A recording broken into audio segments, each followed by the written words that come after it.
May request na naman sa atin. Hindi nanonood sa atin to ng lagi. Hindi siya nanonood palagi. Ano request? Tutok daw sa tagiliran. Tagiliran? Puro mga tutok. Napakasimple lang yun. Kung paano ba gagawin? Simple lang. Ito dito. Kaya dito. Hawak. Para sigurado. Dito yan. Ayan o. Ayan o. Halos sabay yan. Yan o. Tapos yan diretso. Pwedeng ganon. Pwedeng ganon. Mukhang gusto ko itong may hawak. Ano siya yung mukhang safe. Safe. Tinan mo. Kasi ang linaw Ayan o. Ayan o. Tutok. Pag hinawakan mo, hindi talaga. Sabay. Halos sabay yan. Ayan o. Ayan siya. Tingnan mo ulit. Ang ganda, ang ganda. Ito mukhang totoo talaga. Pag itong isa pababa doon. Ayan o. Ayan o. Ayun. Ang bilis. Ipaliwanag mo yung ano lang. Yung para one. Sabay. Sabay. Kailangan sabay talaga siya. Sabay. Siyempre. Ilalayo mo yan o. Yan o. Tingnan mo. Ilalayo mo siya. Tapos pagkakuha. Bakit may isa pa? Race back eh. Baka maagaw. Pero ang ganda. Dapat sinasabi mo may isa pa. Dala-dalawa kasi kutsilyo. Dapat. Isa lang. Dapat hindi na ilalabas to. Pag sinabing. Yan. Di ba? Nandiyan. Relax na. Hold up to. Gaganon mo lang siya. Ayan o.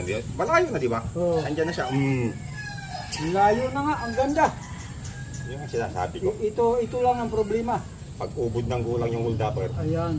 mayayari ka talaga. Dapat wala. Isa lang dapat. Di pwede dalawa. Dapat isa lang. Oo. Isa lang dapat. Diyan. Mayayari ka pag dalawa kutsilyo ng hold upper. Oo. Pag ganito. Isa lang. Tingnan mo. Hold up. Sandali lang naman kasi ito eh. Kayang-kaya talaga yan. Diba? Yun ang problema mo yung isa. Yung andito, pagka problema, talagang ano ka agad eh. Pag nandyan, gagal. Yan, mas effective yan. Boss, hindi po ako lalabas. Sabihin mo, andito, gusto mo, Ganun na lang gagawin mo. pati ATM ko, ibibigay ko na sa'yo. Pati asawa. Pati asawa ko, bigay Huwag mo baka magbago isip, baka tuluyan ka pag sinabi. Ganun. Ganun na lang talaga. Ulit. Baka sabihin, nakaka-insulso ka yata, baka sabihin, hindi siya marunong manligaw. Hindi kaya, yung baka mamaya. Ganun lang talaga gawin mo para hindi ka tuluyan. Tuluyan, sa bagay. Pulot daw. Tinan mo Isipin mo naman eh. Hindi po ako lalaban, boss. Biglang ganun eh. Nagbibiro lang po ako, boss. Oo nga, maganda yun, maganda. Bibigay ko lahat pati asawa ko. Kasi huwag na yung asawa eh, baka magbago isip. Ganun lang. Girlfriend na lang. Siyempre, dalawa eh. Wala kang laban. Oo, hindi pwede Diba? pag-isahan lang. Pag-isahan lang, walang problema. Pag-isahan lang, walang problema. Nandito na to. Ang ganda eh. Kuha mo Paano pa susuntok yan? Hindi na makasuntok Huwag lang yan. yung pagka... Ulit to! Ulit to! Dapat hindi. Ulit to! Hintayin mo mag-relax. Ulit to! Ayan. Ulit. Huwag mo masyadong